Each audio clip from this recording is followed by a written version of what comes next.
خواست این است که از توصیه ها و دستورالعمل های مجموعه های مسئول تخطی نکنه.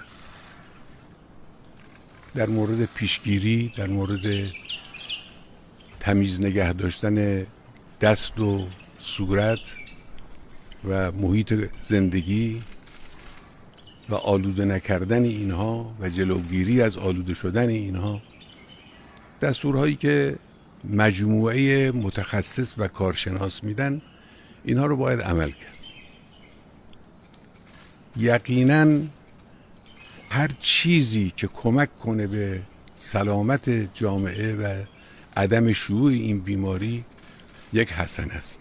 نقطه مقابل هر چیزی که کمک کنه به شیوع این بیماری یک سیئه است.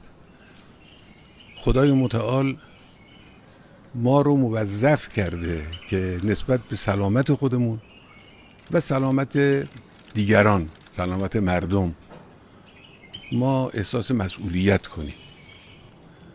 بنابراین توصیه اول این است که ما کاملا رعایت مقرراتی را که مسئولین برای ما مشخص میکنند این رو برای خودمون فریضه بدانیم و لازم بدانیم و عمل کنیم.